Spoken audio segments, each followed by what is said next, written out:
Cette fausse croyance pourrait bien tuer ton âme d'artiste. J'étais avec une personne hier, durant justement une séance d'harmonisation, et je suis tellement heureux, reconnaissant qu'il ait pu communiquer ça en fait. Parce que le fait de le communiquer la plupart du temps, le fait de le mettre en lumière, ça nous libère. Mais en fait, cette croyance limitante pour lui, c'était quelque part en fait, son aboutissement, c'était d'enfin de pouvoir gagner de l'argent avec son art. Et il me dit ce que j'ai peur au fond, c'est que en faisant ce que je fais, je ne vais pas gagner d'argent. En terminant mon bouquin, c'est comme si un peu je faisais ça pour rien. Et ça, c'est juste fantastique de prendre conscience de ça. Pourquoi? Parce que, tu vois, là, on est vraiment, en fait, dans le produit de l'ancien modèle d'existence, où l'argent, c'est la carotte. Tu vois, là, l'ampoule qui est juste ici, c'est un peu la carotte ultime.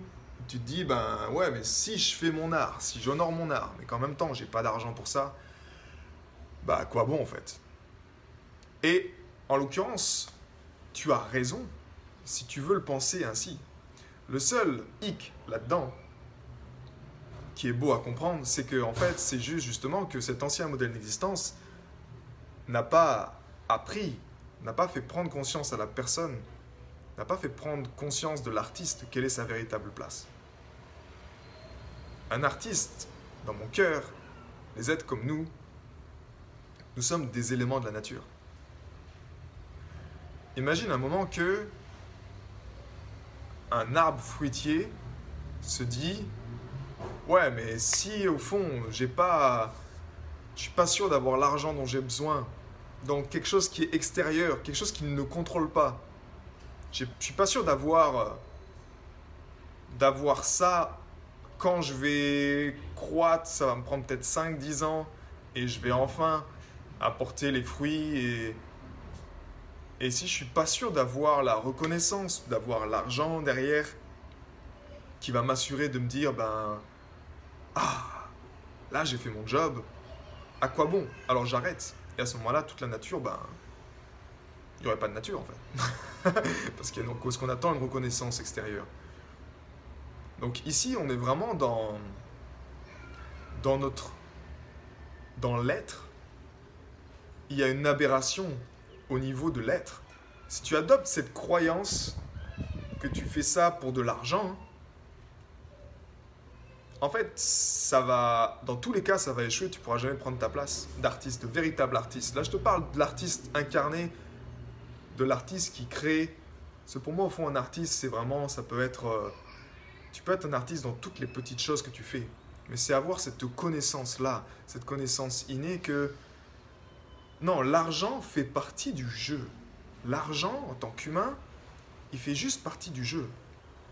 Et effectivement, si tu veux mettre l'argent dans l'équation, tu veux dire, ok, c'est important que j'ai de l'argent, ce qui est normal, ça doit être vital en fait également, que tu considères l'argent au même niveau que d'autres choses. Parce que l'argent aujourd'hui, ça fait partie du jeu, encore une fois.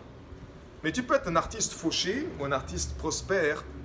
Dans les deux cas, c'est parfait. C'est à toi de choisir en fait. C'est le reflet juste d'à quel niveau d'importance tu places l'argent. Par contre, une chose est sûre, c'est que les artistes prospères n'ont jamais mis l'argent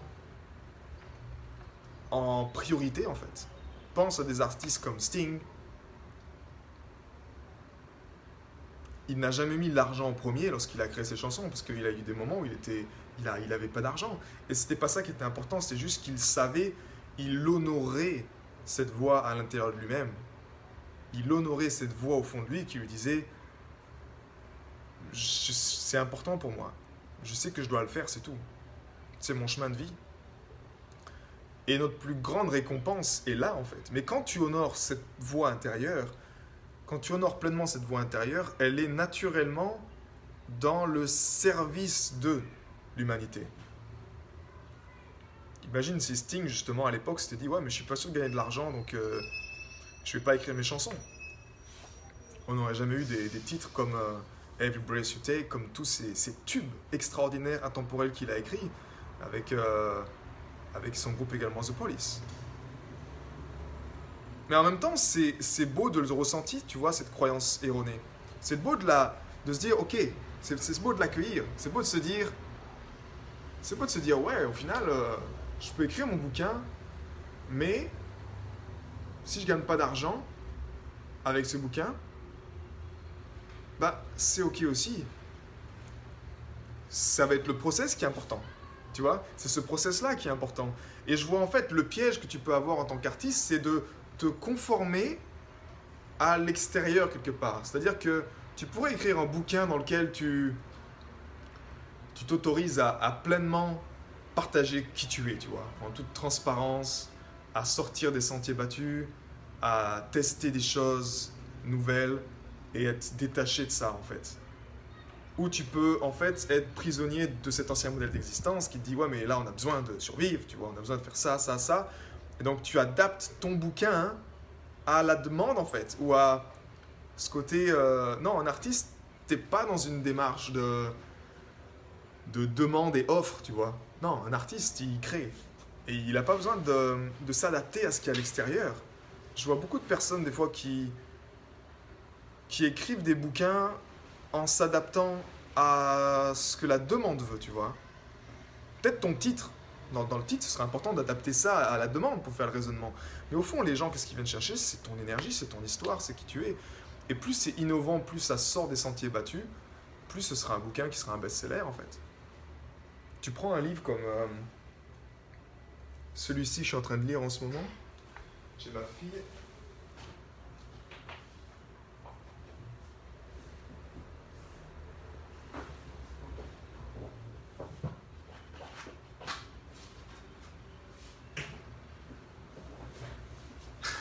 J'ai ma fille qui adore toucher mes bouquins. Elle avait caché celui-là. Ce bouquin, par exemple, The Overstory de Richard Bowers, #1 New York Times bestseller. Tu lis ce bouquin, tu te dis, mais c'est complètement en dehors de la boîte, tu vois. Et il n'y a pas une. C'est une nouvelle. C'est pas comme si la personne dit non, je vais mettre de la conscience dans quelque chose pour répondre à un besoin. En tant qu'artiste, on n'est pas là dans le domaine vente, encore une fois.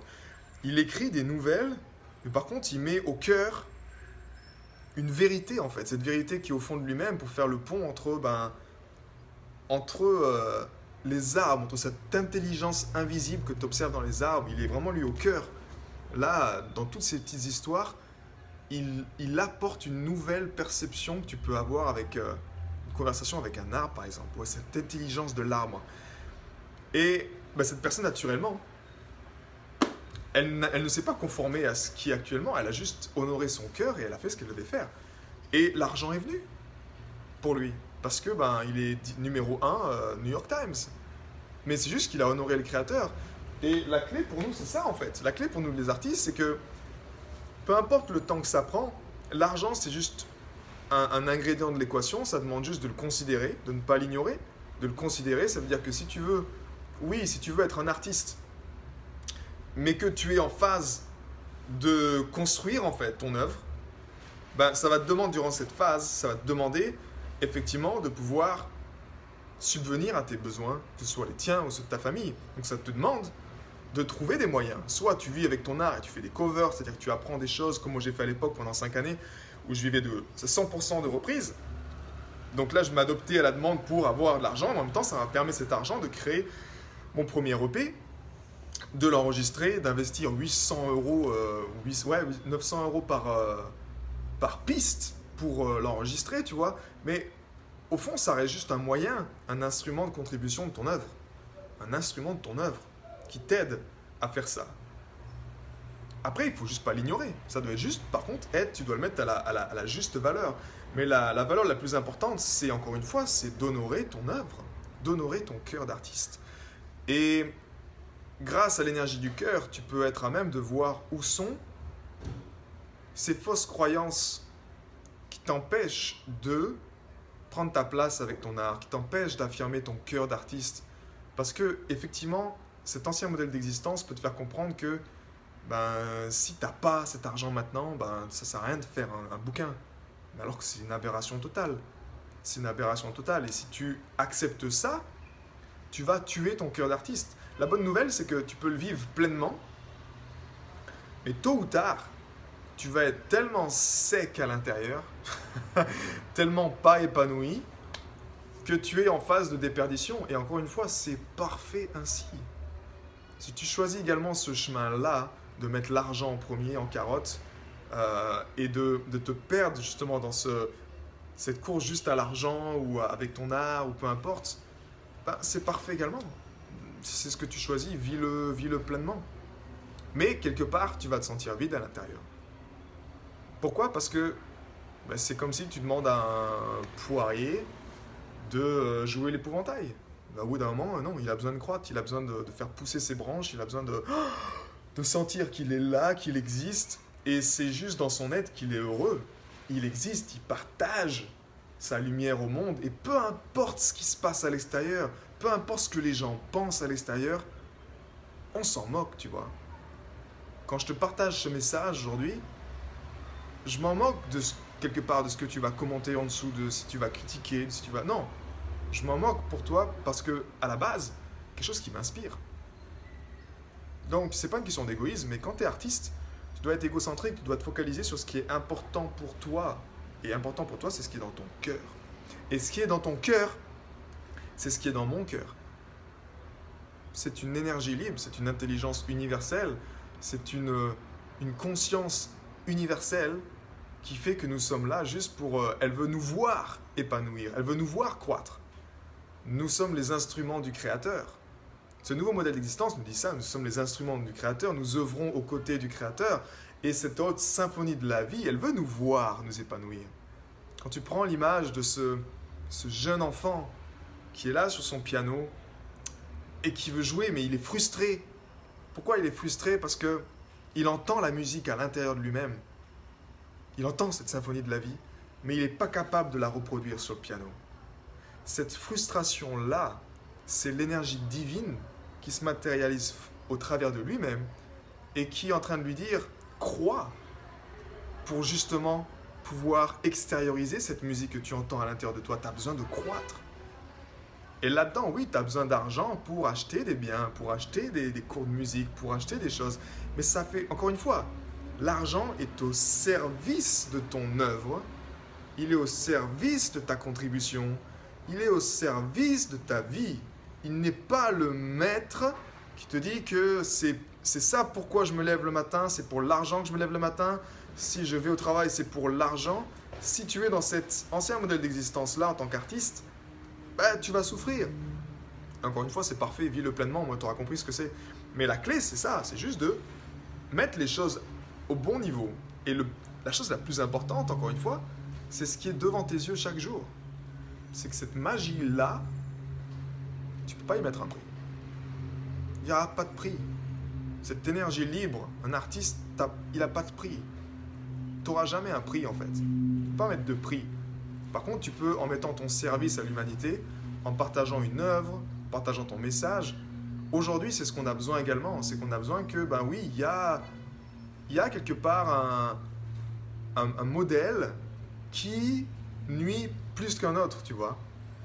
Mais encore une fois, c'est parfait ainsi. Donc tu pourras te mettre au service de l'humanité en faisant une contribution, en faisant quoi que ce soit, mais comprends que c'est parfait. Va pas courir à vouloir changer les gens, va pas courir à vouloir changer les modes de pensée, à les forcer à être végétarien ou à manger.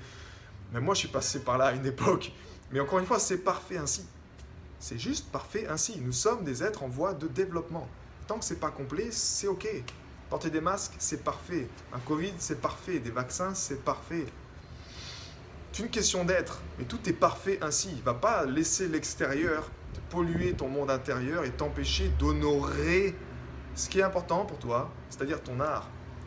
Donc pour conclure, je t'encouragerai juste à ne pas tomber dans cette fausse croyance qui, encore une fois, ce n'est pas une croyance mauvaise. Vis-la pleinement. Tu veux la vivre? Vis-la pleinement. Va travailler 8 heures par jour à Lidl, dans un job dans lequel tu n'es pas du tout épanoui. Fais-le à fond. Fais-le à fond, vis-le à fond pour sentir le contraste de ce que c'est de ne pas être à ta place, de ne pas faire ce que tu es fait pour. Vis-le à fond.